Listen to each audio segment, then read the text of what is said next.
Okay, I think we can get started. Good morning, everyone. So it's my pleasure to announce the morning speaker. Or I guess is it evening for you, Nima?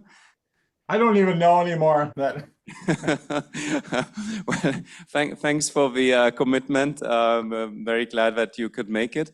So yeah, my pleasure to announce Nima to tell us about positive geometry in cosmology. All right, everyone. I'm really sorry I couldn't be there in person. The ICTS is really one of my very, very favorite places to visit. I've been many times. It's always a joy to be there. I really look forward to being there again. But I thank the organizers for giving me the opportunity to speak remotely. These are going to be the closest analog of Blackboard lectures that we can do on Zoom. So they're going to be iPad lectures. They don't work quite as well as the Blackboard, but they're really supposed to be a lecture, not a seminar. And I hope to actually transmit something to you so that those of you who are interested in kind of this sort of topic can actually go away and begin working on it. I think one of the beautiful things about this general subject, which hopefully you're getting some exposure to at this school, is that it involves very basic, very fundamental physics, beautiful, simple, deep structures in mathematics. And it doesn't need an enormous amount of background in order to jump in and start doing something important. It needs a spirit of adventure. It needs a willingness to play around, but not that much. Not by its very nature, not that much background. And so, what I'd like to do in these lectures is give you enough of the actual zeroth order things that are needed to be able to get into the cosmological part of this subject. Maybe just to say one sort of personal thing, I started thinking about this kind of general question of whether it's possible to reformulate ordinary physics, even ordinary quantum field theory, from a different point of view, where the rules of locality and of unitarity, the standard pictures of space-time and quantum mechanics, are not the stars of the show, and some other ideas are the stars of the show instead. My motivation for doing this really started over 15 years ago by thinking about some back then much talked about, and they still haven't gone anywhere and have still not been resolved, very deep questions about how to apply quantum mechanics to the entire universe. In the context of making sense of the string landscape, eternal inflation, the multiverse, and that entire Pandora's box and can of worms of conceptual issues that still have not, I think, a little dent of progress been made on. Those problems were so hard, but very attractive, and I and many other people started thinking about them, and at least I realized that there are simpler and simpler avatars of the same kind of questions that showed up there, that we'd have to wrap our heads around. And so the attempt to try to make sense of something far simpler, the sort of physics of flat space, of scattering amplitudes, from a point of view where the sort of where local evolution in space-time and in Hilbert space does not make an appearance, was to me the warm-up exercise. And it was a warm-up exercise for thinking about these things in cosmology. And after 15 years of this adventure, we're a very, very long way to go from understanding how it all works for amplitudes. But we've understood enough of it that there's very clearly something there. There is some structure of the sort that we're envisioning, and we could sort of dimly see off in the horizon 15 years ago. I think they're much closer now. And I think really the time is ripe to try to push and see whether ideas like this really do exist in cosmology. And we have been seeing now and then some hints of them. And I think just quite recently, in my own view, there's been a sort of a significant development in this direction that I want to tell you something about. So I have 2 lectures, and so my plan for the 2 lectures is very simple. So today's lecture is really not going to be too much about, I mean, we might say a little bit about it at the end, but it's not going to be too much about fancy things about positive geometries and associahedra, blah, blah, blah. It's really going to be about introducing you to the wave function. So this is something that, of course, we talk about in undergraduate quantum mechanics all the time. But when you become a professional high-energy physicist, you don't spend too much of your time thinking about the wave function, the wave functional of the vacuum. But this is going to be the object that we're going to talk about. We're going to talk about it in flat space and see that at least in various simple toy models, once you know the flat space wave function, the cosmological wave function for, again, a simple class of toy models of scalars, conformally coupled scalars in FRW spacetimes are very intimately related objects. So I really want to just tell you about the systematics of how to think about the wave function and how to compute it, and sort of what it's about, the sort of combinatorics of what it's about, what diagrams are about, what you're supposed to do with diagrams, how you're supposed to think about summing over all the diagrams and so on. Okay, and that's going to set the stage for the second lecture, where we understand what the sort of generalization is from scattering amplitudes to thinking about the wave function, both in flat space and in cosmology, the same basic object. We'll focus on this sort of a theory that's been studied a lot in this context lately, this trace phi cube theory, the simplest theory of colored scalars in any number of dimensions. And by the end of these lectures, I want you to sort of understand the sort of very basic slogan. From part 1, you're going to understand that when we think about scattering amplitudes in trace phi cube theory, for example, at tree level, the first image that will come to mind is that you're going to think about triangulations of an n-gon if you have n-particle scattering. That's because triangulations of an n-gon are sort of dual to Feynman diagrams. So summing over all diagrams is the same as summing over all triangulations of an n-gon. And diagrams are characterized by, well, just triangulations, which are maximal collections of non-overlapping chords. So the story of amplitudes is about non-overlapping chords inside a polygon. Summing over all the non-overlapping chords is summing over all the triangulations, is summing over all the diagrams. And then there's a sort of beautiful fact that we'll talk about. That's the sort of that you'll presumably hear about in other lectures at the school, that there are these very simple, long known, deep and beautiful connection between triangulations of an n-gon and a geometric object, the Associahedron, that sort of capture all the triangulations of the n-gon in one thing, in one object, and therefore give you a sort of different way of conceptualizing what all the different space-time processes look like. Instead of thinking that you sum over all possible space-time processes, all possible diagrams, all possible triangulations of an n-gon, you imagine that you're instead thinking about this one master object, the sort of Associahedron that captures them all together, and which, of course, also gives you new ways of organizing and thinking about the computation that brings many hidden features of these of the functions that are the scattering amplitudes to light. But that's the drama, and the story of amplitudes is about non-overlapping chords. Okay? What we're going to see is that when we think about the wave function, instead of non-overlapping chords, we're supposed to think about non-overlapping subpolygons in more or less the same n-gon. Okay, so the story of the wave function generalizes amplitudes by thinking about not non-overlapping chords, but what we call Russian dolls of nested collections of non-overlapping subpolygons. And once you sort of frame thinking about the wave function in this way, and we'll see where that comes from. This picture of Russian dolls is going to come very directly from a relatively standard way of just learning to compute what this wave function is about. But what we'll see is that instead of non-overlapping chords, we're thinking about non-overlapping subpolygons.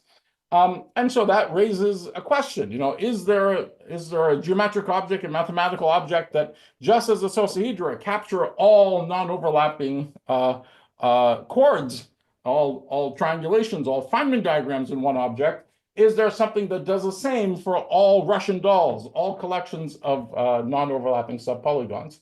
And this object exists as something that we defined at the very end of last year. And it's a new mathematical object. Which has not been studied before in the literature. It's a fascinating new thing that we call Cosmohedra. And I'll tell you by the end of the second lecture what we know about this object. Something else that we'll learn already today is that there's a very good reason all along to have expected such sort of generalizations to exist. And the reason is that the amplitudes and the cosmological wave function, or even the wave function of the flat space, are not disconnected objects in a very specific sense. And this actually goes back to very beautiful work of Suvrat Raju. We know that amplitudes are contained inside the wave function. Okay, in a concrete sense, a particular singularity of the wave function actually reveals the scattering amplitudes. We'll talk about what that is. But just given that very simple and deep fact, all the magic that we know take place for amplitudes are sitting there living in some sort of codimension 1 region of the data that specifies the full wave function. That makes it just inconceivable to imagine that magic disappears when you look at the full wave function. It has to be that it's extended in some way.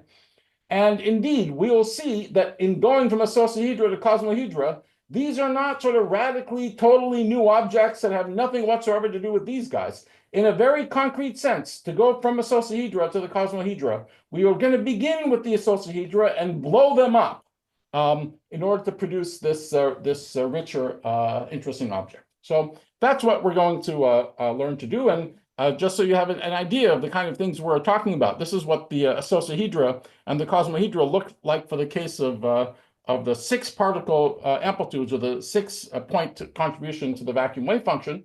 And I don't expect you to understand anything about this now, other than to see that there's a sort of picture on the left-hand side. This is the Associahedron for 6-particle scattering. And there's a picture on the right-hand side, which is the Cosmohedron for the 6-point contribution to the wave function. And you'll see the pictures look kind of similar.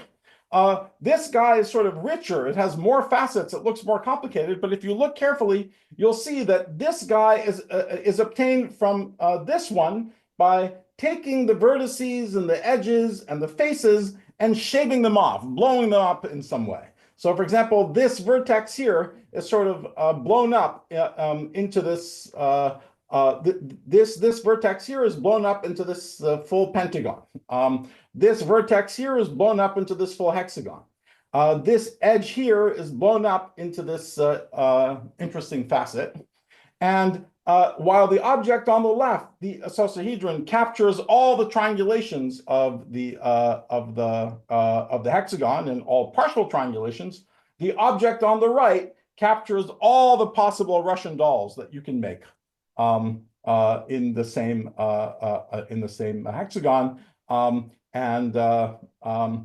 So we'll learn to interpret this picture. I'm not going to tell you anything about it now, other than that when you zoom in to see what this thing looks like, every facet is labeled by some collection of non-overlapping sub-polygons, and they fit together in a completely prescribed way that captures everything you need to know about the wave function. All right, so that's just a roadmap of where we're going. So before we begin, are there any questions? And again, this is meant to be a school. It's meant to be a lecture. Please interrupt me. I know it's a suboptimal way of doing a lecture on Zoom, but please stop me if you have any questions. We're in no rush. There's no fixed timetable. I don't have to get through a fixed amount of material or anything like that. So let's just stop now to see if there's any questions. There might not be, because I haven't said very much, but any questions at this point? Any questions for Nima at this stage. Don't be shy. There's one. Hi. So in the picture that you showed in the previous slide, Yes. can you hear me? Yeah. Yes, No, yes. the one before. Sorry. Yes. Yeah. So you said some of the points blow up as pentagons, whereas some of them blow up as hexagons. How do you determine them? Oh, we're Maybe going you to will explain discuss it. all of that. We're going to discuss all of that. We'll actually understand that part of the story is that for amplitudes, a single diagram is pretty simple object. A single diagram is just the product of all the propagators that you see for this really simple scalar theory. In cosmology, even a single diagram is a richer object. Okay? Even a single diagram can be pretty complicated. In fact, as we'll discuss in a sort of very concrete sense, a single diagram for an amplitude is sort of one term, the product of all the propagators. But if you have a single diagram for an n-point process, its wave function can have roughly n factorial terms. So it's really vastly more complex than the corresponding amplitude.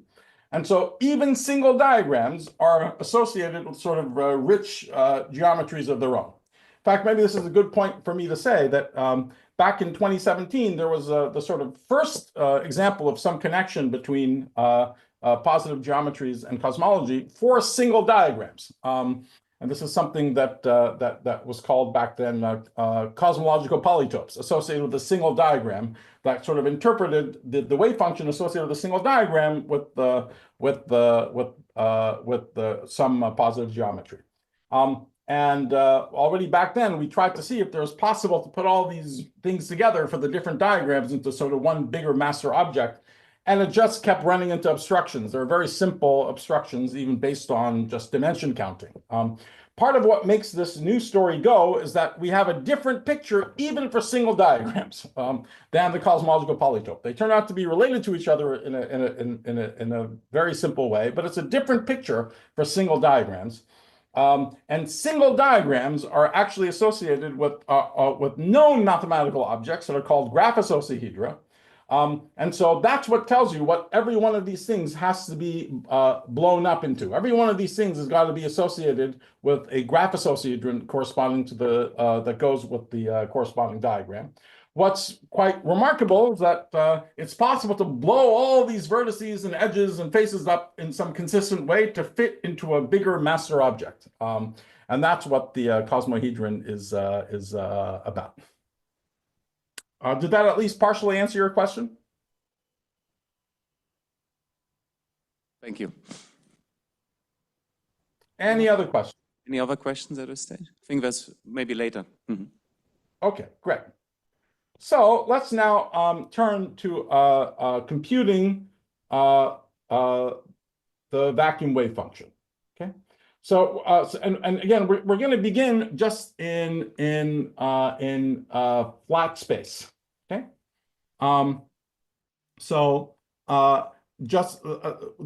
let's say we have a very simple theory whose for this discussion doesn't even have to be colored. It's just a simple theory with let's say a simple phi cube theory. And what I'd like to compute is what is the vacuum wave functional of this theory thought of as a function or a functional of phi of x. All right. Now, so what would I do with such a vacuum wave function? Well, I imagine that at some time, I'm going to label time by eta, not t, because later when we talk about cosmology, this will be the sort of familiar conformal time of FRW cosmology. But imagine that at some time, eta, like eta equals 0, well, I have the vacuum. The vacuum is time translationally invariant, of course. So at any time, example, eta equals 0, what can I do? I can ask about, for example, correlations in phi. So I want to know what is the correlation function of phi of x1, phi of x2, up to phi of xn. Okay, so these are the kinds of objects, which is really just sandwiching phi of x1 up to phi of xn inside the vacuum wave function, right? So these are the kind of things that we want to learn to compute. Okay, well, there's a very nice picture for calculating the wave function or the wave functional from the Feynman path integral. So this is a standard picture that the wave functional is actually given by imagining. So here's eta equals 0. So we're going to imagine doing the path integral over phi's at all etas, going back to eta goes to minus infinity. So I'm going to do the path integral over all phi of x and eta back in the past, and the vacuum wave functional. I'll call it the vacuum wave function from now on. So this is a function of phi of x is just the path integral where with the boundary condition for phi of x and eta equals 0. So let's say I want psi at phi star. So this is fixed at phi star of x, and I just do the path integral e to the I action. Okay, so that's all right. Now, in order for this to give me the vacuum wave function, I also need a boundary condition in the past. I need the boundary condition that says that I'm in the vacuum in the deep past, and that's given by the Feynman I epsilon prescription. That in this context tells us that if I look at phi in momentum space, so if I look at the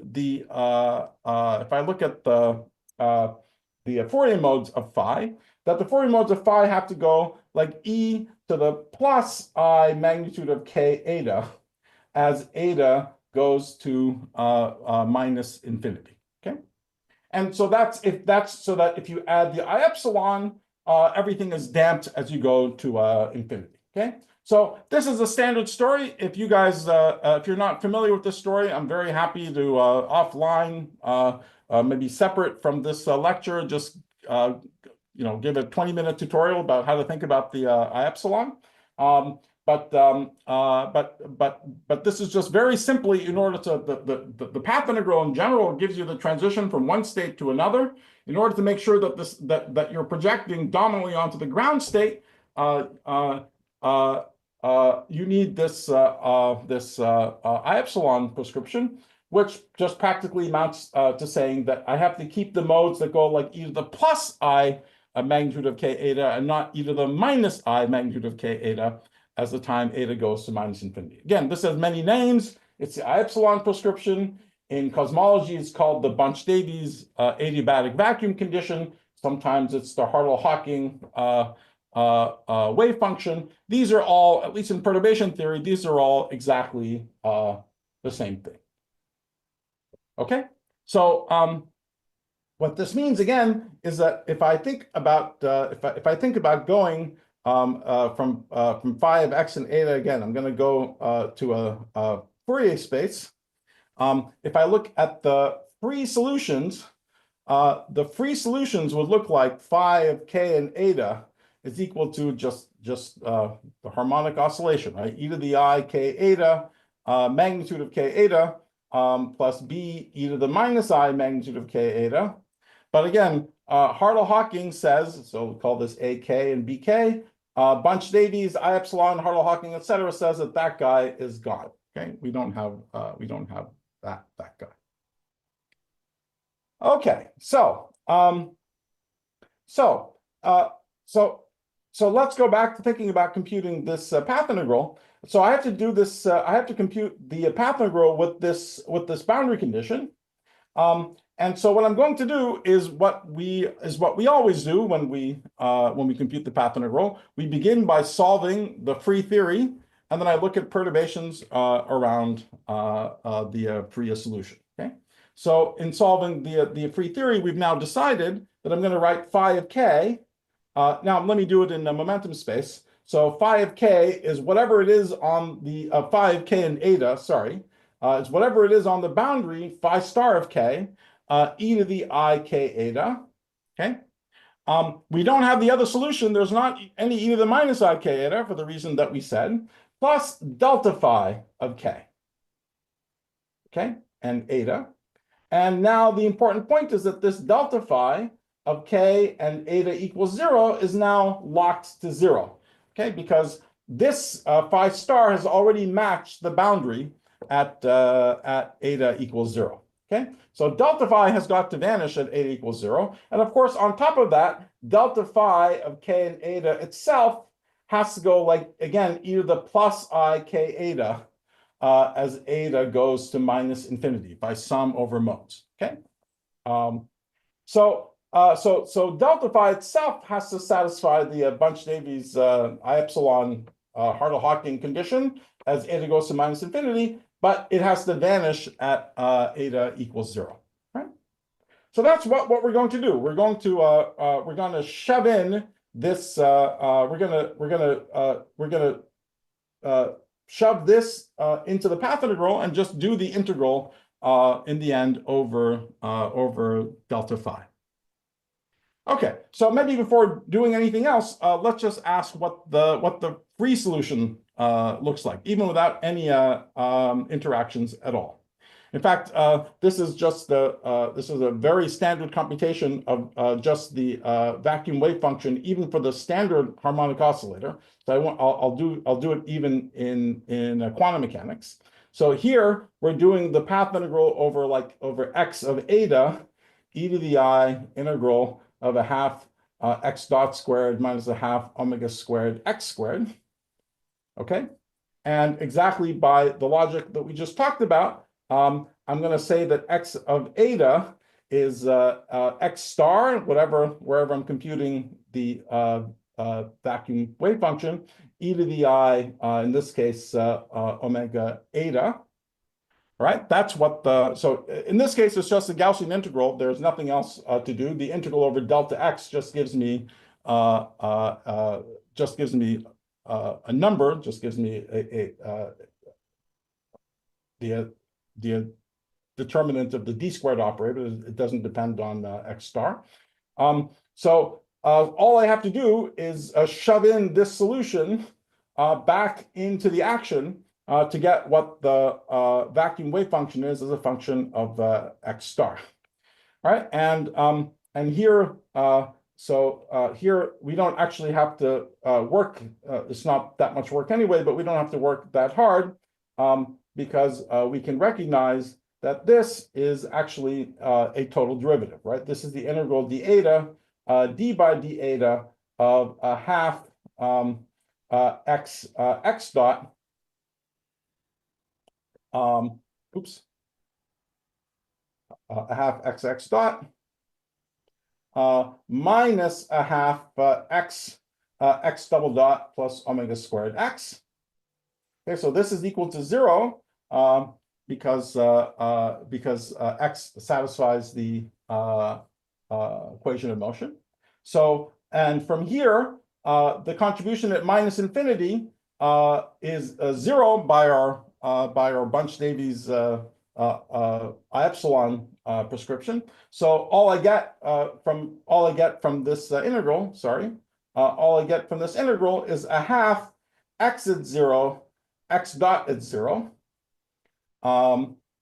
Okay, and so since this is x of eta, so x of 0 is equal to x star, x dot of 0 is equal to I omega x star.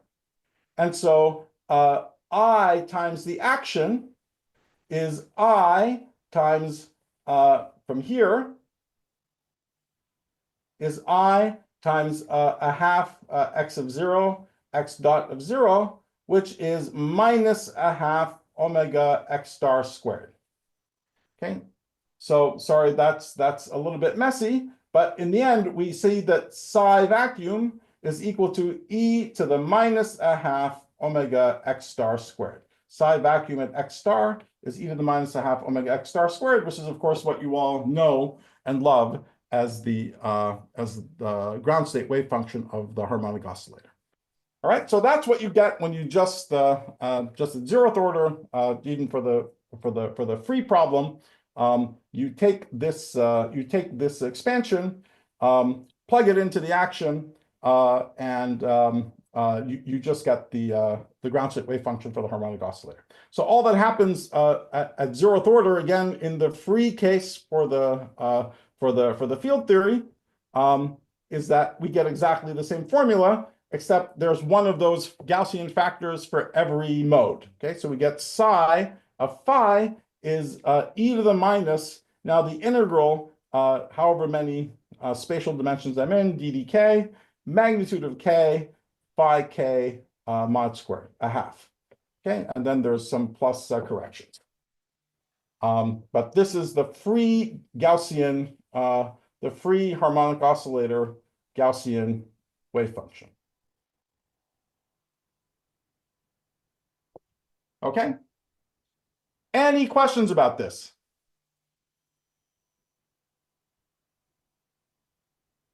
Now, let me just, oh, sorry. Was there a question? In the previous simple harmonic motion derivation, Yes. there was an integral on tx eta, the outside integral, the whole path integrals integral. Yes. Where did that go? Oh, the whole path integral just is still there. It just gives you an x star independent numerical constant in front of the whole thing that should sort of normalize the vacuum wave function. Okay, so because what you get is e to the minus a half omega squared delta x squared. Then you have to do the path integral over delta x. Okay.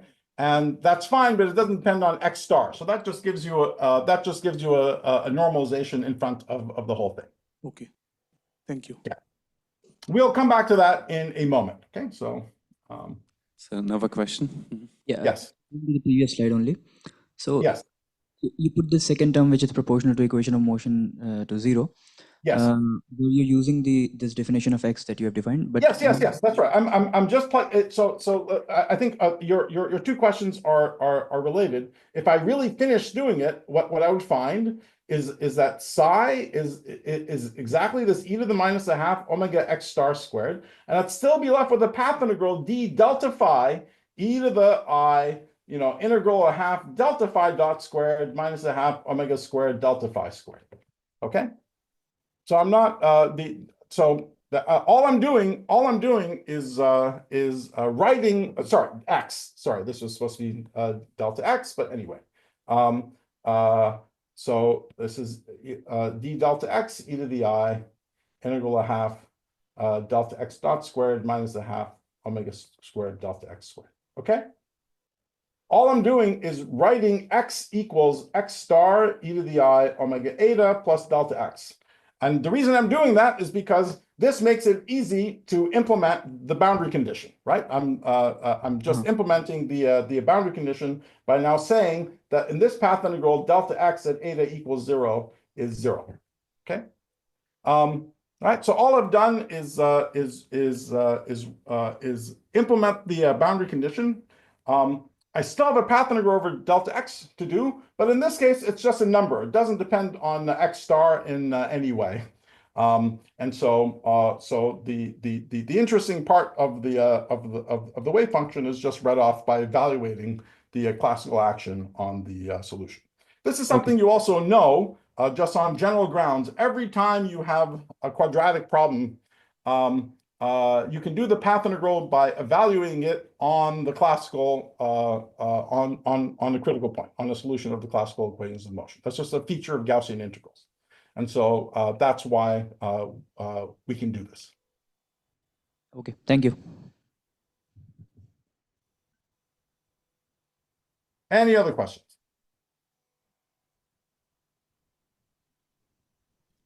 Looks like we're good. We're good. Okay, great. All right. So let's keep going now. So now let's include the interactions. Okay. So let's say so now again I have phi is equal to this phi of k and eta. I'm going to work in momentum space. Okay. So phi of k and eta is my phi star k, e to the I k eta plus delta phi, okay?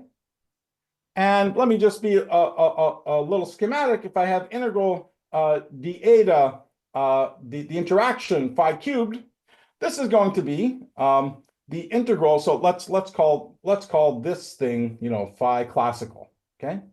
It's going to be the integral, well, phi classical cubed plus phi classical. I'm going to ignore the 3's, plus phi classical squared d delta phi plus phi classical delta phi squared plus delta phi cubed. I'm going to have terms that look like this, okay? All right, but so, for example, there's the very, very leading correction. The very, very leading thing is its dependence on phi star is just, again, by substituting this phi of k and eta into the, into that integral. Okay, so what does that look like? Also, what I'm going to get is an integral over dk1, dk2, dk3. Of course, there's going to be a delta function for momentum conservation. And then I'm going to get phi star of k1, phi star of k2, phi star of k3, e to the I magnitude k1 eta plus k2 eta plus k3 eta. This is just from this term, right? This is integral d eta, right? I have the other terms as well. I still have to do the path integral over delta phi, but already this first term gives me some phi star dependence. Remember, this is all going to give me the wave function as the function of phi star. So I see that that psi looks like e to the minus the integral k. Sorry, let me do this on the next page. I see that psi has the psi of phi star is e to the minus the integral of half magnitude k phi k squared. That's the free term, but it's going to have some correction, right? It's going to have some correction from this integral d eta e to the I k eta 1. E to the I k1 plus k2 plus k3 eta phi star k1, phi star k2, phi star k3, right? This is e to the I, this guy, right? So, well, what is this? This is the integral from minus infinity to 0. So, for example, this is our very first correction. It's integral minus infinity to 0, e to the I k1 plus k2 plus k3 eta is just equal to 1, or I over k1 plus k2 plus k3. All right? And so we learn that there's a correction now. So psi of phi star is e to the minus the integral of half k phi k mod squared. But I have this correction, which is cubic now, right? This is not, it's not Gaussian anymore. I have dk1, dk2, dk3. Of course, delta function for momentum conservation, spatial momentum conservation. And then there's a factor that looks like phi star k1 that's cubic up to phi star k3 over k1 plus k2 plus k3. Okay. Okay, so so that's what the very first correction looks like. The wave function isn't Gaussian. Okay, and in general, we're going to write psi of phi star. We're going to write it. Well, it's the free piece that looks like k phi k mod squared. I won't keep writing the ddk, but then it's going to have corrections that look like e to the minus something that I'll call the wave function coefficient, phi 3. That'll depend on the spatial momenta, k1, k2, and k3. Always it's going to have a delta function for spatial momentum conservation because we have translational invariance. And so this is going to be the piece that's cubic in phi star. So phi star k1 up to phi star k3. And similarly, I have psi p for any k1 through kp that's the thing which has that has p 5 stars in it, 5 star kp, always again with the delta function for spatial momentum conservation pulled down. Okay. So this is all sitting in the exponential. Okay. And so these psi p's is what we're after. Okay. These psi p's are what we're going to learn how to compute diagrammatically. All right. Now it's very simple to have diagrammatic Feynman rules that directly compute these psi's in a way that's essentially identical to with one little difference with the familiar way you think about Feynman rules for correlators and amplitudes.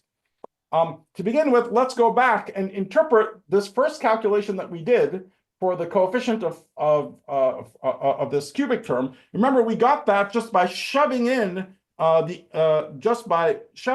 integral phi classical cubed and just expanding what phi classical looked like. So let's see how we can interpret that diagrammatically. Well, you know, obviously, what we're doing is something like this. We're interested in computing this path integral. We're working in momentum space. So let's say we want the cubic part of the wave function. Here's eta equals 0. So there's going to be some sort of k1, k2, and k3. And so, but we should imagine that we're drawing sort of Feynman diagrams that are coming from this cubic interactions like we would normally do. It's just that cubic interaction is now taking place at some time. See, often when we do Feynman diagrams, we immediately go to energy and momentum space because we're dealing with completely time translationally invariant problems. But here in calculating the vacuum wave function, we're breaking time translational invariance by choosing this special time slice at eta equals 0 to do the computation. Okay, so we don't have time translational invariance. We do have spatial translational invariance, which is why we have spatial momentum conservation everywhere. But we don't have time translational symmetry.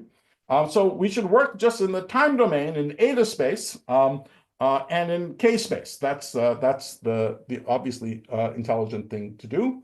And so in doing this computation, we can have interaction vertices that take place at some time eta. But then we need propagators from eta in the bulk of this computation to eta equals 0, which is the boundary. So there are some sort of bulk to boundary propagators, which are what? They're, of course, nothing other than e to the I k eta. Okay, they're nothing other than what the oscillation that was there in our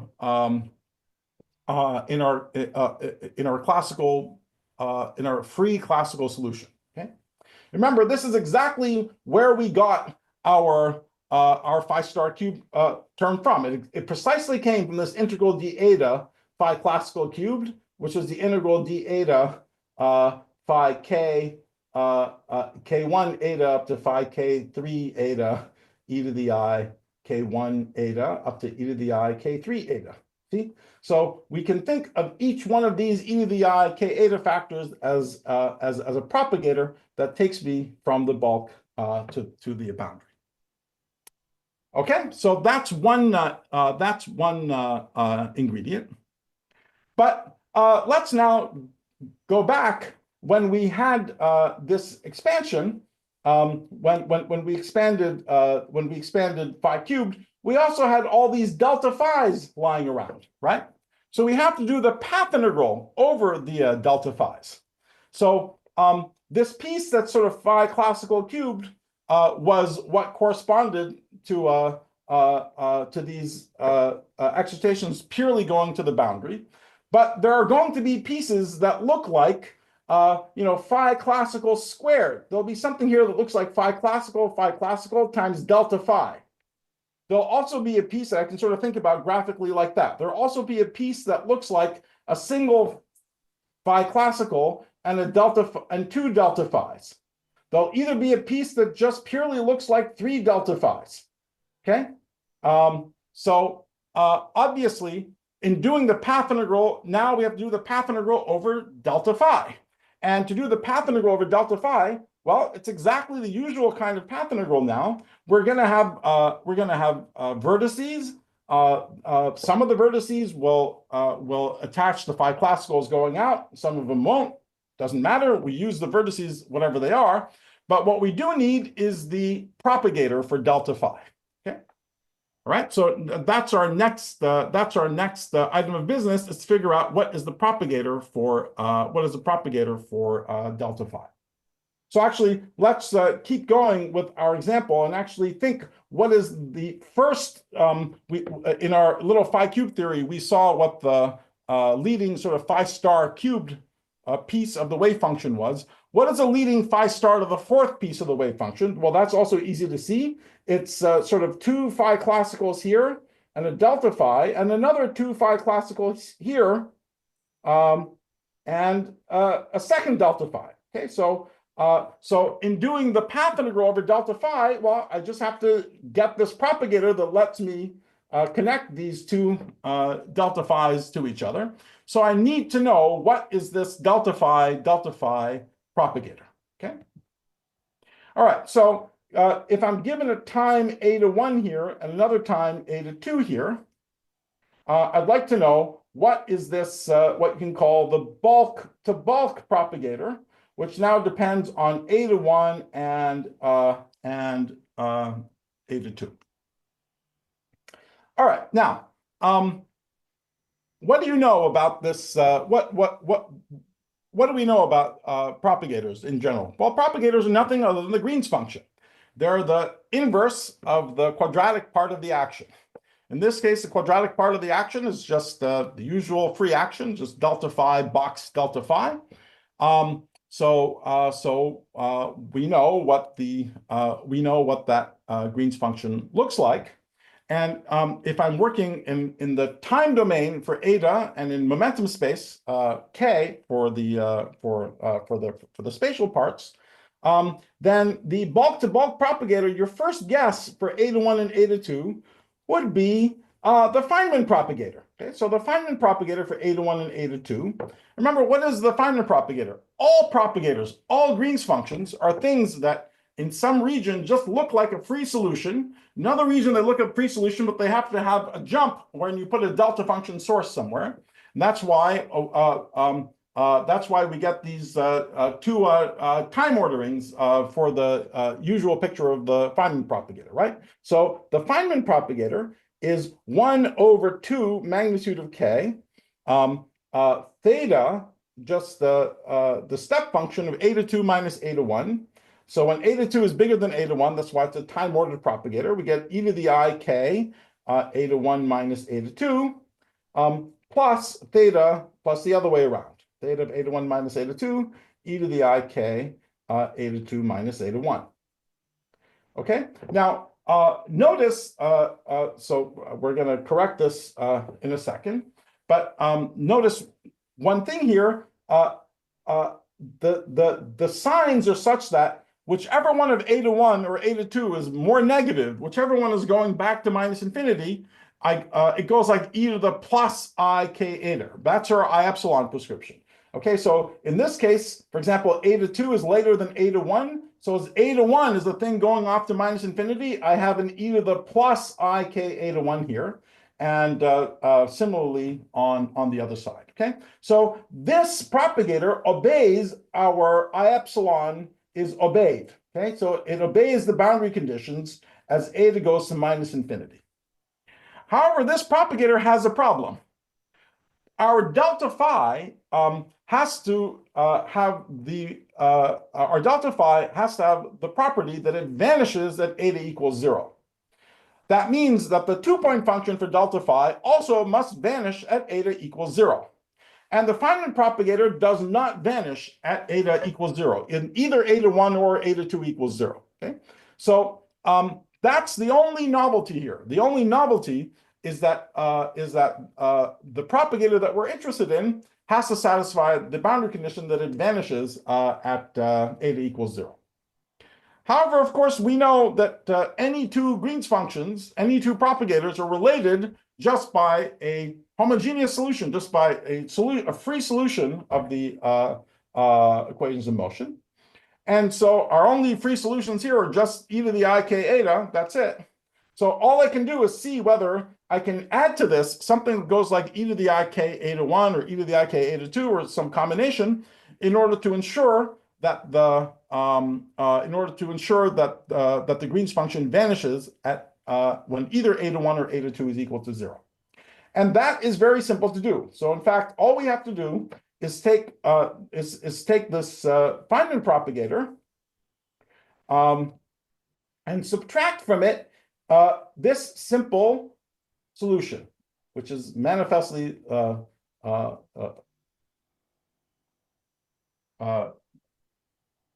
manifestly a plane wave solution.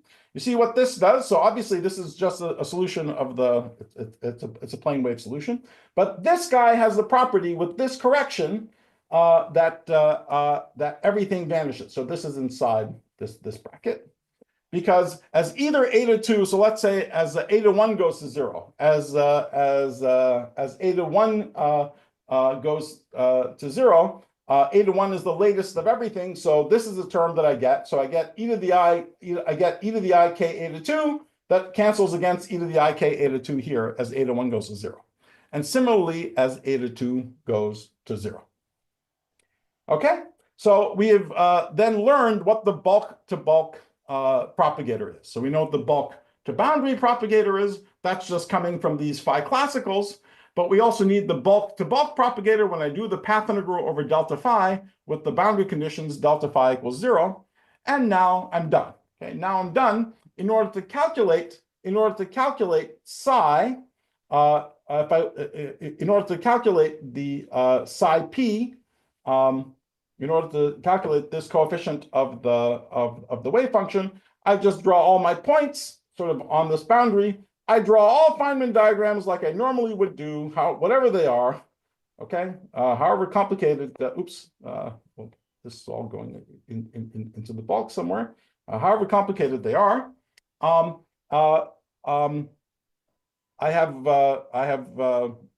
Feynman rules associated with the vertices for this very simple phi cube theory. They're just a constant, but I have the bulk to boundary propagators that are just equal as a function of k and eta, which are just e to the I k eta, and the bulk to bulk propagators as a function of k and eta 1 and eta 2. Which is this 1 over 2k theta of eta 2 minus eta 1, e to the I k, eta 1 minus eta 2, plus swapped, and then minus e to the I k, eta 1, plus eta 2. All right, and that's it. That's everything you need to know in order to be able to go off and start doing perturbative computations of the vacuum wave function. Okay, any questions about this so far? All right. If there are no questions, then let me proceed. Let's do this little example. Okay, so if we do this example that we just drew, this 4-point function, right? Okay, then you can see that if I do the computation, it'll be the integral d eta 1. There's a d eta 1, d eta 2 here. There's an integral d eta 1, d eta 2. There would be an e to the I k1 plus k2 eta 1, e to the I k3 plus k4 eta 2. And then I have this bulk to bulk propagator, which would be a function of this, you could call it k intermediate and eta 1 and eta 2, where k intermediate is this vector like k1 plus k2, say, right? Okay. Now, this is actually not hard because these eta integrals are not hard because they're all exponentials. In G, there are step functions. So you have to say eta 2 is less than eta 1 or the other way around, but you break it up into 3 terms. Each term is a simple exponential integral. So all the integrals over eta are trivial to do. And each term gives you a simple sort of rational thing. Some pole is involving the case. Remember, this G boundary has 3 terms in it. So, you would expect that there's 3 terms in the result. Okay, so and indeed there are 3 terms, but I'll leave it as an exercise for you to do it that way. So there's 3 terms. But if you add up the 3 terms, you notice that the final answer is actually a lot simpler. That there's some cancellation, and they collapse into one very simple term. Okay, so in this case, psi 4 for this computation, psi 4 actually turns out to be something very simple. It's 1 over k1 plus k2 plus k3 plus k4 times 1 over k1 plus k2 plus k1 plus k2, 1 over k3 plus k4, plus again this intermediate. Like we call it k3 plus k4 or k1 plus k2. They're the same thing in sign up to spatial momentum conservation, right? So this is the sort of first hint that something kind of nice is happening, that the sum of these 3 terms turns into something extremely simple. Okay? All right. Now I'm going to explain in a moment where these things come from. We're going to spend a bit of time interpreting this nice expression. But I want to point out a couple of qualitative features. How does this compare to what you expect to see for this if this was a 4-point amplitude? See, if this was a 4-point amplitude, you draw a picture like this, right? And maybe you would immediately write down 1 over k1 plus k2 squared, where you think of these, or let me not write them as k, as not to confuse it. Momenta, 4 momenta would be p1 plus p2 squared, right? If you're going to write this in terms of the energies, maybe you write this as 1 over magnitude p1 plus magnitude p2 squared. That's the energy component minus the spatial component, like p1 plus p2 squared, right? You'd write it like that's what the amplitude is. Okay. This doesn't look much like that. Okay, so, well, and of course, naively, the wave function and the amplitude seem like very, very different observables. The amplitude is something comes in from infinity, goes out to infinity. The wave function is a static thing about the vacuum, and they don't naively seem to have too much to do with each other. But in fact, as I mentioned right in the very beginning, they're intimately connected to each other, and the wave function contains the amplitude inside it. In order to see why, let's actually take a look at this interesting factor that we see in this 4-point wave function, this 1 over k1 plus k2 plus k3 plus k4. In fact, we saw something like that earlier when we talked about the cubic coupling, right? So if we have the cubic coupling, we got this integral minus infinity to 0 d eta e to the I k1 plus k2 plus k3 eta, that I'm not forgetting about i's and everything, is just 1 over k1 plus k2 plus k3. If we had any number, if we had a higher valency interaction, we just get the sum of all of these things here.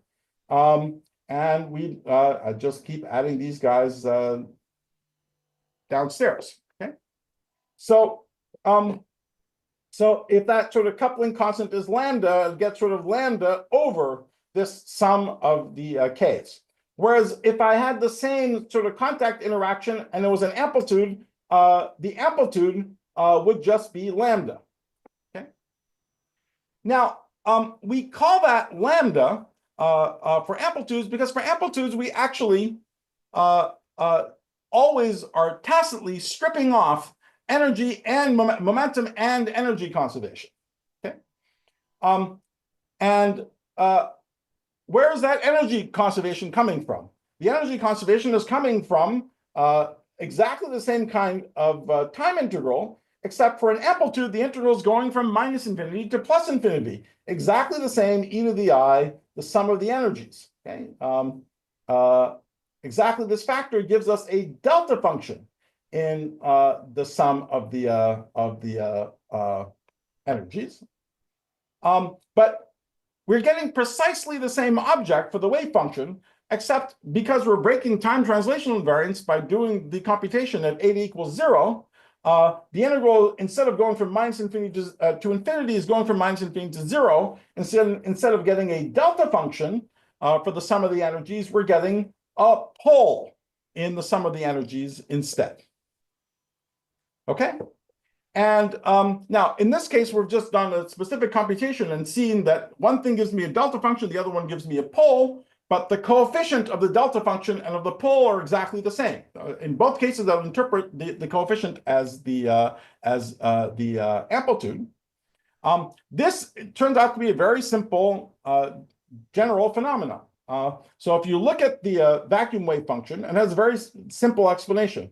If you look at the vacuum wave function, and imagine drawing, arbitrarily whatever the diagrams are that are contributing to it, arbitrarily complicated.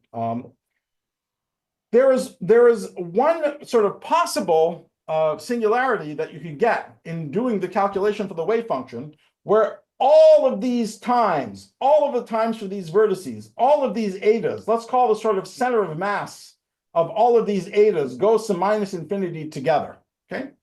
If I take all of these vertices to minus infinity together, then there's an overall dependence on this center of mass, which is nothing other than e to the I, the sum of all the k's associated with all these propagators going to the boundary times eta. And so, of course, if we're in really physical momenta, so that all these magnitudes of momenta are, as they appear, positive numbers, just magnitudes of spatial vectors, then of course this is an oscillating phase and it's going to damp the result as they go to minus infinity. But if I analytically continue so that some of the k's are positive and some of the magnitude of k's are negative, let's call them energies, even though they're not really particles here. I'm going to call these magnitude of k's energies very often from here on in. But if I analytically continue, so some of the energies are positive and some of the energies are negative, then I can tune so that this goes to 0. As that goes to 0, this integral is not damped anymore as eta center of mass goes off to minus infinity. I'm going to get a pole associated from that divergent integration as eta center of mass goes off to minus infinity. But what is the residue of the pole? Well, the residue of the pole, since it's dominated by eta goes to minus infinity, it actually doesn't know that there's a boundary at eta equals 0. So the residue on the pole is exactly the same as I would get if I was computing the amplitude, right? So that's the beautiful connection, is that, if I talk about, if I have the, if I have the vacuum wave function, if I have the vacuum wave function, if I attune to a configuration, so this is a function of the k's, but if I tune to a configuration where the sum of the k's goes to 0, if I analytically continue and I tune to a configuration where the sum of the k's goes to 0, this is sometimes called the total energy pole, then psi vac of k goes like 1 over this E total multiplied by the scattering amplitude. You see, it's very natural, and it's already in kinematics. You see this very, very close connection between amplitudes and the wave function coefficients. What the wave function coefficients depend on? Wave function coefficients depend on a bunch of momenta, K1, K2, K3, K4, a bunch of momenta that add up to 0. Okay, so K1, K2 up to Kn, these wave function coefficients add up to these momenta that add up to a 0. What do amplitudes depend on? Amplitudes depend on exactly the same thing, a bunch of momenta that add up to 0, but on top of that, a bunch of energies that add up to 0 as well. that's just a single extra variable that the wave function depends on that the amplitude does not. And so if you anally continue so that the sum of these energies adds up to 0, then just the kinematics of the wave function coefficient and the kinematics of the amplitude are identical. And the residue on the pole of the vacuum wave function becomes exactly the same as the scattering amplitude. Okay, so that's something that we should expect on general grounds. And so now let's go back to this expression. Okay, so if I look at this expression for the 4-point function,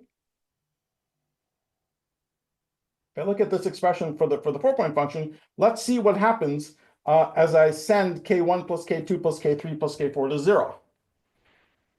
See, as I send this to 0, this factor, okay, let me just leave that. This is 1 over k1 plus k2 plus this k intermediate. But this factor, the first two terms, k3 plus k4, become negative k1 plus k2 because I'm close to this pole, and it's still plus k intermediate. And so you see that this becomes 1 over exactly k1 plus k2 squared minus k1 plus k2 squared magnitude plus k intermediate squared. And that's precisely what we called 1 over p1 plus p2 squared before. So this becomes the amplitude exactly. Okay. And it's also quite remarkable, of course, that the wave function is not a Lorentz invariant object. Okay, of course, I've made a choice of spatial slice that I'm calculating the wave function on. But when I go on the total energy pole, I get the scattering amplitude. This is a very simple Lorentz invariant theory. So the scattering amplitude, the residue on this total energy pole becomes Lorentz invariant as well. Okay, so that's our first interesting computation involving both the bulk to boundary and the bulk to bulk propagators. I didn't actually do the calculation for you to sum the 3 terms. That's a little exercise, a very simple exercise. I gave you this simple final answer. And so we could see from this answer how the amplitudes are related to the wave function. Now, I'm going to tell you some general ways of thinking about the wave function that is going to set us up for thinking about the connection between the wave function and geometry. But maybe I can stop here again and ask if there's any questions. There's a question there's up here. one. Yeah, hi. So how would this analysis change if you choose to take your correlation functions on not eta equals 0 slice, but at some finite eta? Here, since I'm doing flat space, not at all. So it would not change at all. Yeah, I mean, you can just translate what you mean by eta. But if you want to do it, if you want to do it in a more interesting background, it's always the same rule, right? It's always what's the finite propagator plus a correction that just ensures that the 2-point function vanishes on the boundary. So so why I'm asking is that because this pole that you're getting is only precisely because integration goes up to 0. So if you truncate it to some finite value, then you might not get a pole. No, you always get a pole. The pole has nothing to do with the truncation at eta equals 0. The pole comes from the fact you're integrating off goes to minus infinity. So if you do the integral e to the I k eta from minus infinity to eta naught, you'll get e to the I k eta naught over k. But it doesn't change the fact that there is a pole. There's maybe some overall phase that you can absorb into the comparison you're making. It doesn't change the fact that there is a pole. Okay, thank you. We have another question. Okay. Do you have one up there? Yeah. Thank you. Hi, so we are still in Minkowski space-time, so we still have space-time over eta equal to 0 surface. And so why don't we insert points there? Sorry? So why don't we insert interaction points above eta equal to 0 surface? Why don't we insert it above eta equals 0? Is that what you're asking? Why don't we do that? Yes, well, because this is the path integral calculation of the wave function. I mean, if you remember, it's just this sort of general picture that we have some, if we have some state A e to the minus I h t b, right? That's the kind of thing that we're interested in. This is given by the Feynman path integral. Roughly speaking, so let's say these are position eigenstates. This is this is with like x at minus t is equal to a, and x at 0 equals b e to the I action, right? That's what the Feynman path integral tells us. Yeah. And so the whole story is just that we want to send t to minus infinity 1 plus I epsilon in such a way that out of this thing we pull out a vacuum times vacuum e to the minus IHTB, right? So that this gives us psi vac evaluated at xb, right? That's the way that out of the Feynman path integral you get the computation of the vacuum wave function, right? So that's why the vacuum wave function is given as a path integral from minus infinity to 0 with fixed boundary conditions at t equals 0. Okay. Yeah, thank you. Does that answer your question? Yeah, it does. Any other questions? Any other questions? No, there's one more. Nima, hi. So this analysis was done with Dirichlet boundary condition, right, at eta equal to 0. Yes. So I was just wondering if you had like Neumann boundary condition, the final interpretation as a amplitude as a pole, does it still remain valid, or? Yes. Yeah. I mean, none of this actually depends. So the connection between the wave function and the amplitude has nothing to do, for the reasons we just talked about, with the boundary condition at eta equals 0. It's just any kind of boundary condition at eta equals 0. It doesn't matter. It'll give you some object that doesn't have time translational invariance, so it won't have a delta function, but it will always have a pole, and the residue on the pole will always be the amplitude. And in fact, there's many objects closely related to the wave function. There's the actual correlation functions, not just the wave function, but what you get after mod squaring and actually calculating the correlators. They're sort of, of course, closely related to the wave function. But there are many of these things that are not directly the wave function. It's a universal property that all of them have a pole, and the coefficient on the pole is given by the amplitude. For always this a reason. I see. So even if there was Neumann condition and that's right, because yeah. the argument has nothing to do with what's going on near eta equals 0. It has to do with the fact that of what things look like as you go up to minus infinity.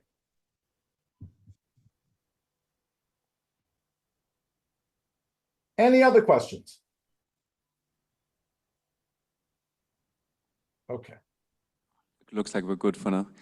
All right, very good. So so I want to do one other thing then. And I think we have 10 minutes left. So I want to take this result. Actually, let me just write it down again. Okay, so here we have this this formula. Oops, 4. So it's 1 over K1 plus K2 plus K3 plus K4. And then 1 over K1 plus K2 plus K intermediate, 1 over K3 plus K4 plus K intermediate. Right, and now I told you that this arose out of summing 3 terms, and there was some simplification and so on. But this expression directly has a very beautiful interpretation just looking at the diagram. Okay, and it's associated with doing the following thing. You take this, you see, normally we just take the Feynman diagram and we're done. It's sort of the whole answer. We just multiply propagators, blah, blah, we're done. But for the vacuum wave function, the Feynman diagram is the beginning of the adventure because you draw the diagram and then you have to do the following thing to it. So let me draw a picture here. So these things are called cubings. Okay. So what you do is you take the diagram and you encircle subgraphs of your graph. So they're called tubings for obvious reasons. So you have tubes that encircle subgraphs of the graph. And they can't overlap each other. They can be disjoint from each other, or they can be contained in each other, but they can't cross, they can't overlap each other. So a complete set of ways of covering your diagram with these tubes is called a tubing. Sometimes we call them Russian dolls, again, for obvious reasons. And every factor in the wave function is actually associated with one of these Russian dolls. You see, in this example, this overall factor, 1 over the sum of all the k's, is associated with this biggest tube. So you draw this biggest tube, and then you just sum the energies of all of the lines that pierce the tube. So in this case, that's K1 and K2 and K3 and K4 are all piercing this big tube. Okay? And so you write down a factor 1 over K1 plus K2 plus K3 plus K4. But then there are this other little tube. You see, I can keep going. So that's the point. I have to give a maximal collection of nested tubes that are non-overlapping with each other. So if I draw the big one, that's always there, and that's why the sort of E total singularity is always there. But then I can keep going. I can circle these guys. And from that, I would get 1 over K1 plus K2, which enter this this inside tube, plus this K intermediate, which pierces it from that side. Okay, so this is the second factor. And the third factor, of course, is exactly symmetrically the same thing on the other side. So 1 over K3 and K4 entering this this second little tube, and K intermediate entering it from the inside. Okay. All right, let's draw a slightly more interesting diagram. So let's say we're at 5 points. We're at 5 points. I might draw a diagram like this. Okay, so let's call this 1, 2, 3, 4, 5. Okay, so now what are the tubings? Let me just avoid clutter. Let me not draw the top line. Okay, let's just draw it like this. So that this top eta equals 0 plane anymore. So for instance, I can have this big tubing that's always there. But now I have a couple of choices. For example, I can decide to draw this tube. Then I can have this one. And then on the inside of this one, I can have these two. Right? So with this, I would associate a factor 1 over K1 plus dot dot up to K5. That's associated with the big guy, right? Sorry, that's associated with this big tube. Then with this tube, this little tube, I would have a factor 1 over K1 plus K2, right? Of these guys entering this tube, K3, this guy. But then I would have plus this this one, piercing it from the outside. So for example, that would be plus K4 plus K5, the vector K4 plus K5. Then I have this factor, which is 1 over the vector K4 plus K5. Again, from this side, oops, sorry. K4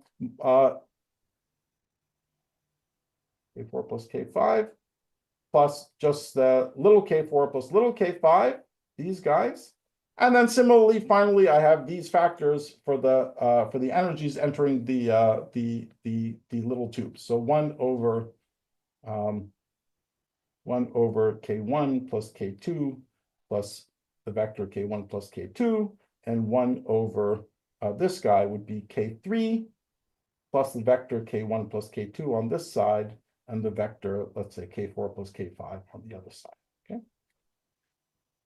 Okay, so that's one way of tubing this single diagram, but there's actually 2 ways of tubing this diagram. Okay, so I have this way, and I can also, of course, tube it the other way. Okay, I can surround this thing. Right. Right. So this is again interesting because if I thought of the direct computation, so I'm telling you this is what the answer ends up being, that the answer for the vacuum wave function ends up being to sum over tubings.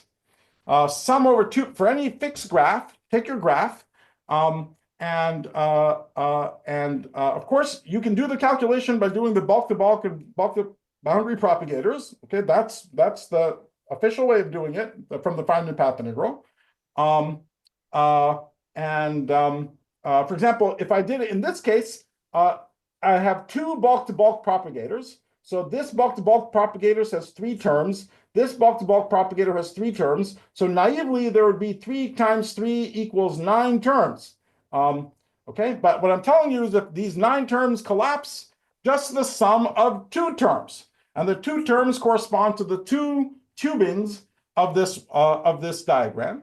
And the tubings are just given by the sum of these of the energies entering each tube. I just take the product of the energies entering each tube, multiply all of them, and sum over the tubings of the graph. Right?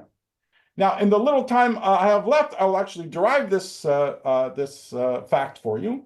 But let me say just a couple of conceptual things about it. This might seem unfamiliar to most of you, but if you're around before Feynman, if you're around in the year 1935, these tubings were what would seem obvious to you, and Feynman would, of course, not have existed yet. This tubing picture turns out to be a very nice way of just organizing and talking about old-fashioned perturbation theory in quantum mechanics. Before path integrals and all that stuff, just old-fashioned perturbation theory for perturbative corrections to the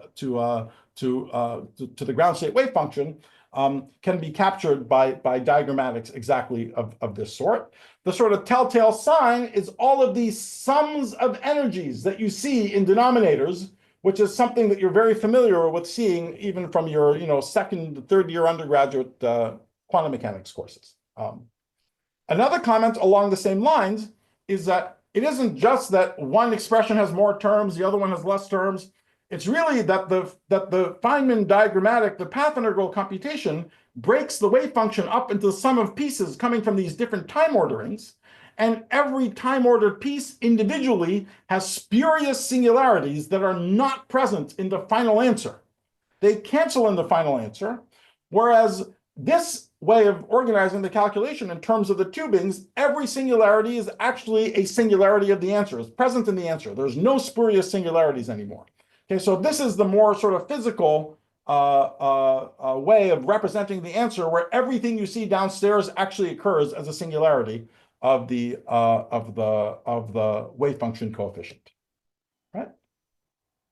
Okay, so in my last 4 minutes, I want to give you a lightning derivation. It's very simple, very, very simple derivation of this tubing picture. Okay, here's how it goes. So let's take any old graph, and just for the sake of this discussion, let me just make a little comment. Let's say I wanted to compute this guy. Then from any graph like this, I'm actually going to build a slightly pruned graph. Okay, I'm going to slightly prune the graph. I'm not going to represent any of the lines going out to infinity. Sorry, the going out to the boundary. Instead, each one of these things, the sort of sum of all the energies associated with these guys, I'm going to give a name X that I'm going to associate to the vertices.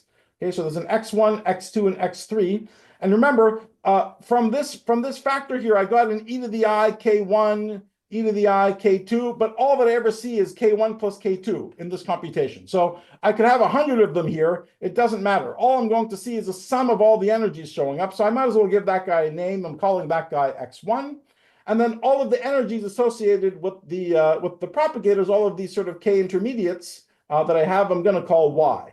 Okay, so this would be, so instead of drawing this graph, say, I'm going to draw this graph, but every vertex is labeled by one kind of energy variable that I'm calling x's, and the other ones, the edges, are labeled by things that I'll call y's. All right.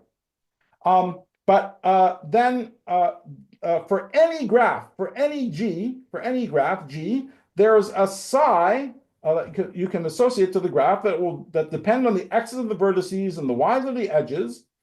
That is nothing other than the integral from minus infinity to 0 of there's going to be an eta for every vertex, and then I'm going to have a G bulk to boundary that are going to depend on the eta vertex and the x of the vertex, and a product of all of the G bulk for the edges that connect eta vertex and eta vertex prime. Okay, so all the edges that connect vertex to vertex prime, right? So that's a definition of the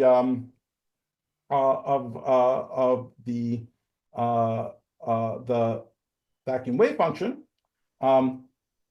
and so all right, so that's what we'd like to figure out how to compute. So let me write it again here. It's the integral product of v dA to v, and then it's an e to the I xv a to v.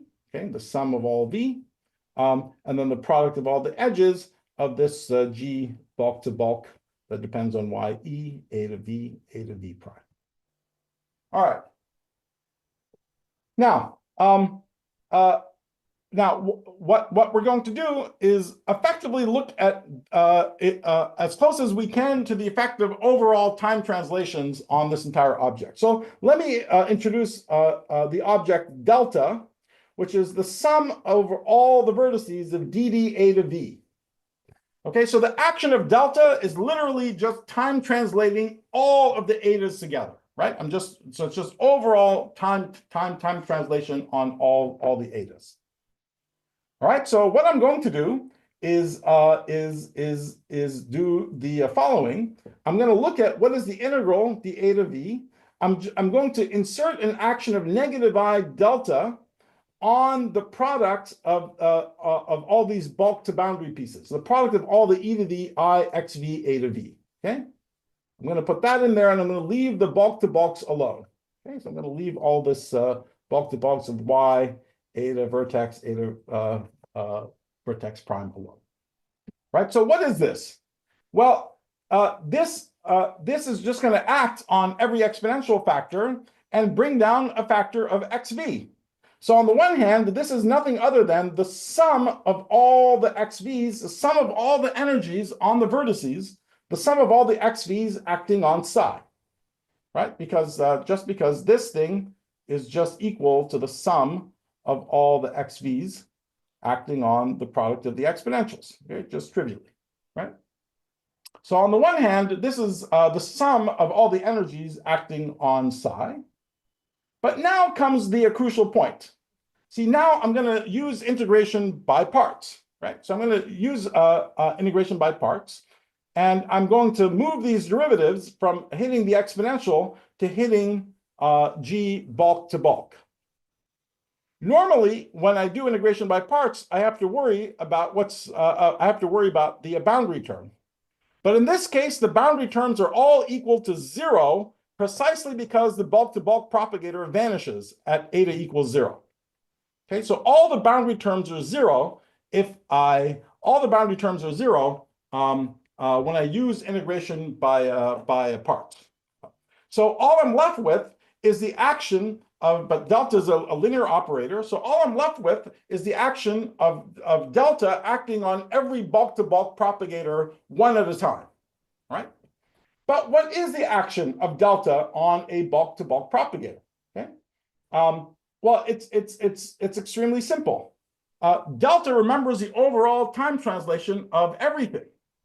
So that means that delta is going to act on the sort of complicated part of the bulk to bulk propagator, which is the Feynman propagator, the part that has the theta of eta 2 minus eta 1 and all that stuff. But the Feynman propagator part is precisely time translational invariant in translating both of the points. So delta actually annihilates that part.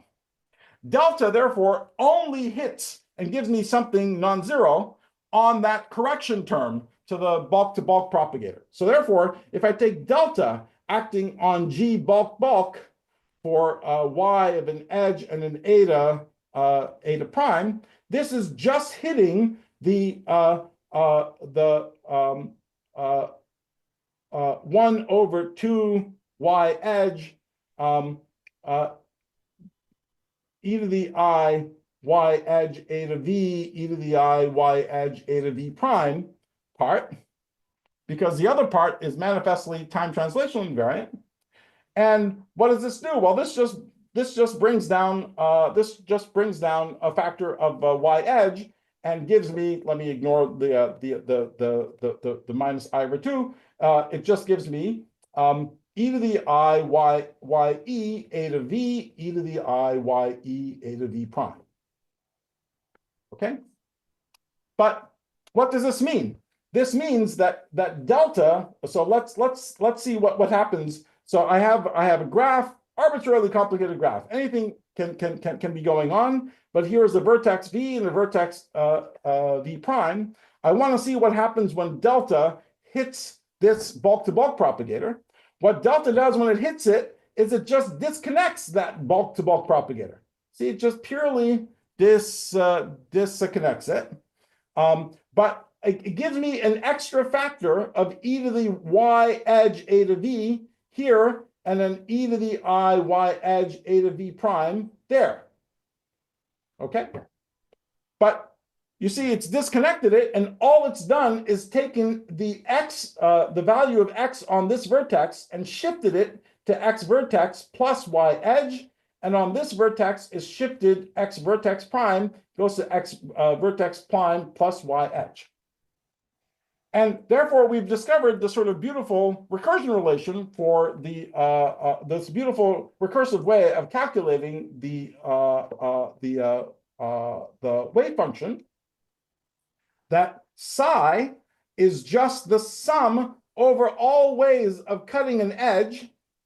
That psi is, first of all, 1 over the sum of all the energies on the vertices. That was the factor that we had pulled out, multiplied by the sum over all edges of psi lower, where the x on one end of the vertex is shifted by x vertex plus ye, and the psi on the other end is where x vertex prime is shifted by x vertex prime plus ye.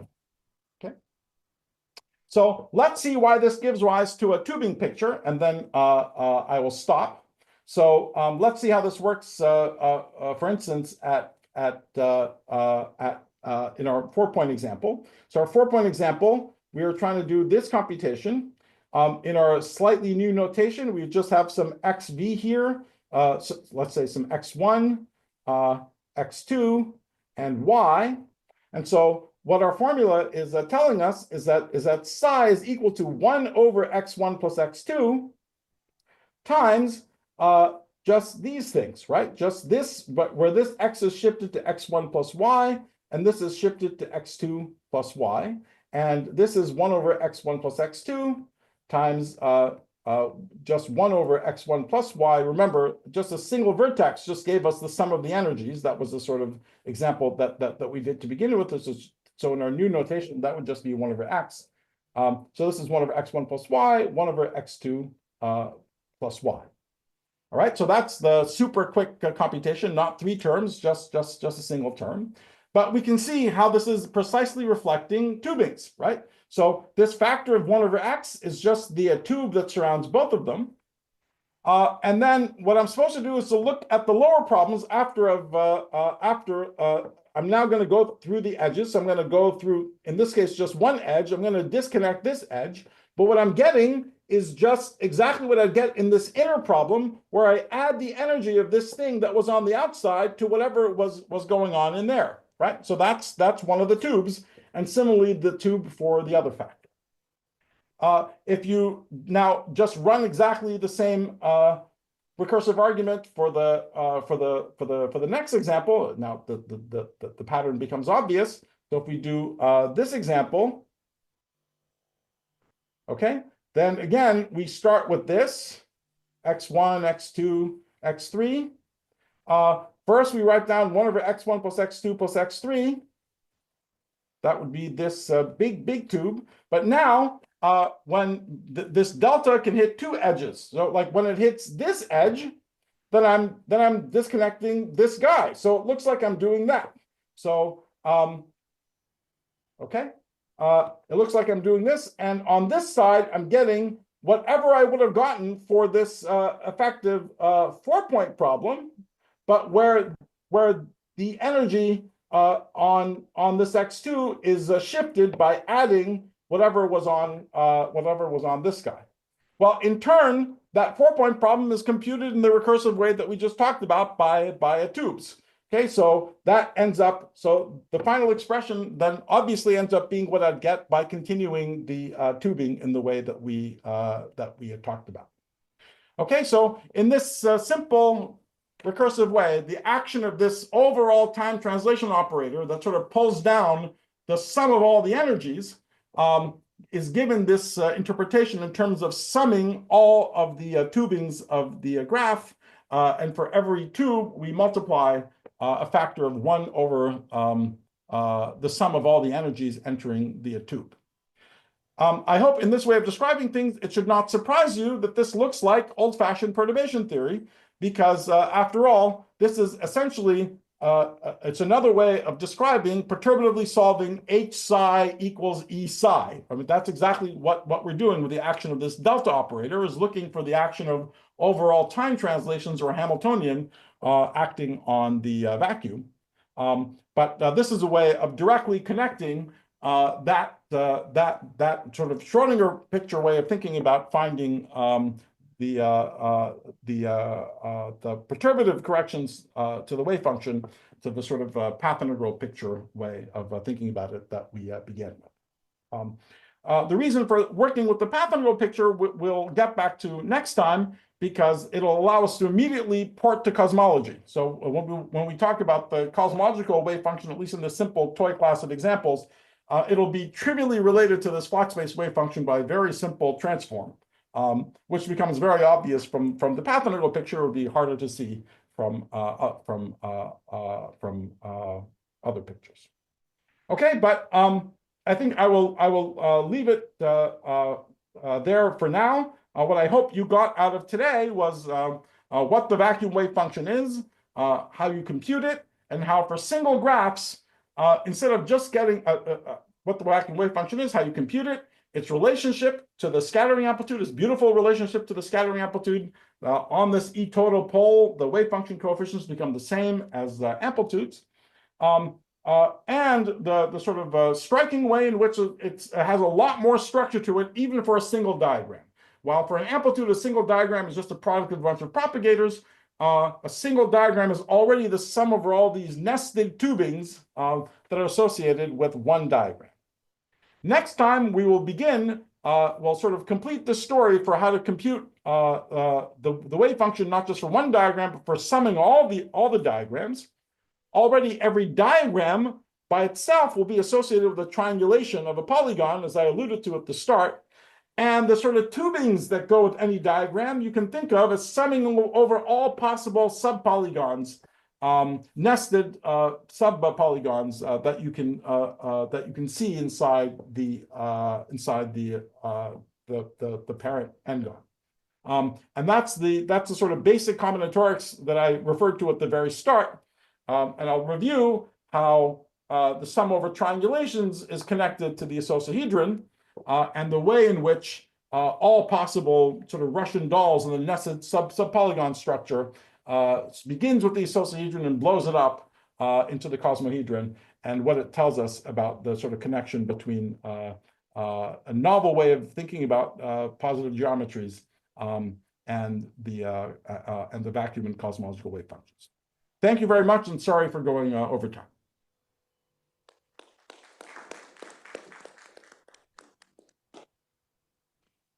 Do we have questions for Nima? One in front. Hi. Like today we discussed wave function, which is a different observable in flat space for the scalars, right? I mean, so far. Yes. Suppose I consider a nicer quantum field theory, like n equal to 4 super Yang-Mills. Sure. Yes. Yes. So do we see some hidden symmetries analogous to what we saw in amplitudes, like in the flat space wave function? And is it recursable? Do we know anything about it? Yes. So I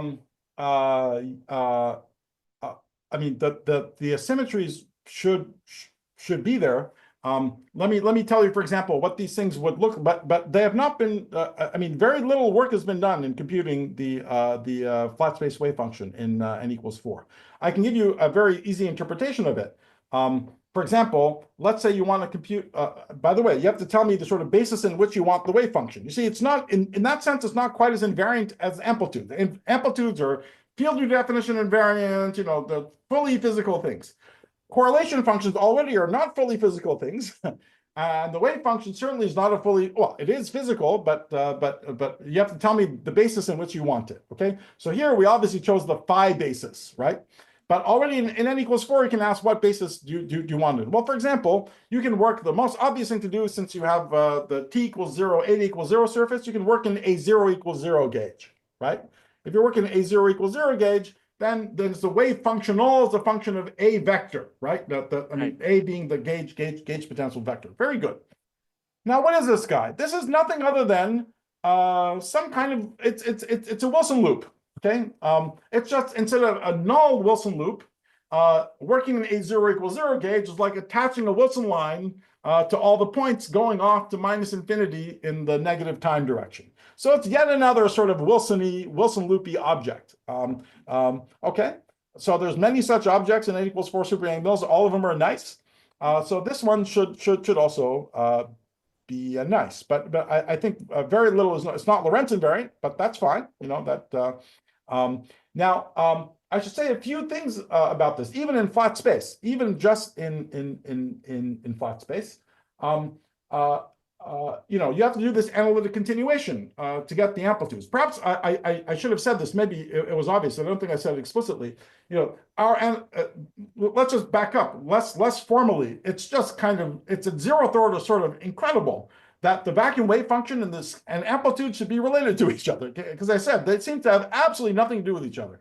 Amplitudes are this very active, cool thing where you throw things in from infinity and they go back out to infinity. The wave function is a super static, boring thing where all you do is look at these lame, you know, spatial correlators. But of course, when you do an analytic continuation on some of the k's to allow some to be negative, some to be positive, we're precisely violating that epsilon condition, and we're allowing things to come in from minus infinity. That's one way of thinking about it, right? But what it does mean is that all of these observables, all of these wave functions in the physical region are totally free of all the usual on-shell singularities that we talked about, collinear, soft, blah, blah. These are like totally finite objects. And so all of those singularities arise only, in the amplitudes arise only in the act of doing the continuation to the E total pole. I think that alone is an interesting reason to study these objects, because, you know, people talk about all sorts of physical ways of regulating soft and collinear singularities, masses, detector resolution, ask a different kind of question like energy correlators, something like that. There's lots of, but this is a very different one, and a very natural one. You know, so you just have one variable, this total energy, and you can sort of keep track of what it does as you go to. So, you know, there's a lot of the frustration in amplitudes in n equals 4 super Yang-Mills, for example, is that the giant integrable structure of the theory is just fucked up, partially at least, by IR divergences, right? And so, well, it could be that they act sort of beautifully on the wave function if we only figure out how to understand it. Thanks. Thank you. Do we have more questions for Nima?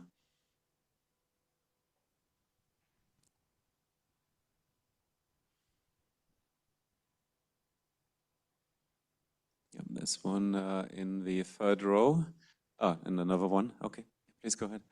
So you, when you computed the wave function, you put the boundary condition where you put everything in the far past to be e to the I k eta and so on. Now, if I did analytic continuation of this object where I sent some of these to e to the minus I eta, e to the minus I eta in the far past, do I automatically land at at a correlator where we usually compute some sort of amplitude between these positive and negative energy objects in the far past and far future? Sorry, you don't automatically get it because you have to impose, in order for it to turn into an amplitude, you have to have energy conservation. Right. So it won't be an amplitude unless you have energy conservation.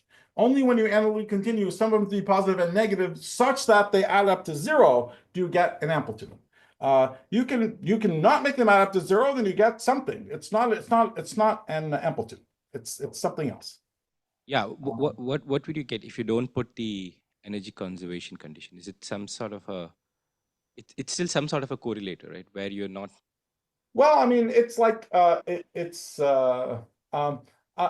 I'm not sure what to call it. In the context, it's something where you allow particles but they're not particles but you allow things to come in from minus infinity. Okay, you don't have a vacuum state in minus infinity. You have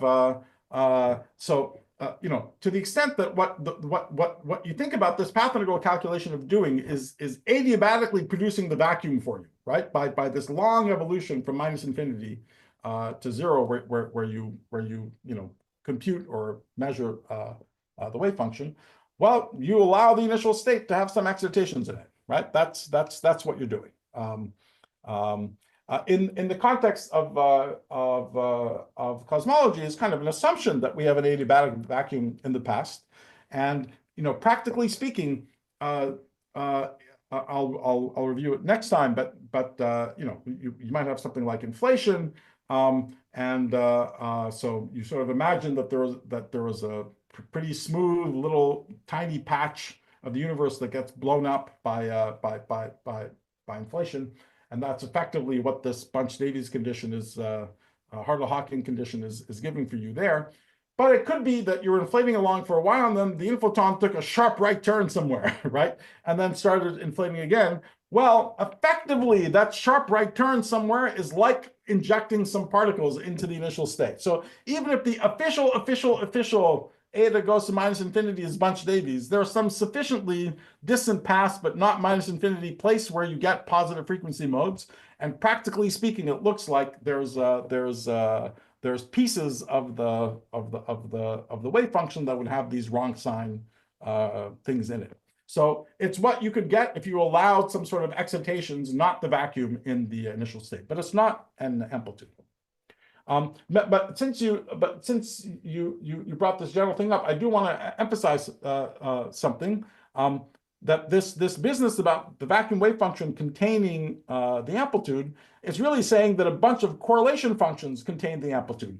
Correlation functions on a fixed spatial slice, right? You give me a fixed spatial slice, all correlators on a fixed spatial slice contain the amplitude. Since I was just talking about flat space today, there's so many observables in flat space. It's okay. That's one of them. In cosmology, that's the only thing that we're allowed to talk about, right? All we have in cosmology, none of us were around in the early universe. All we have is we look in the night sky today and we look at correlations of things in space, and we use that to infer something about a cosmological history in time. So there is something very privileged in cosmology about these equal time correlation functions. But whether you're in, those are the only observables we're allowed to talk about.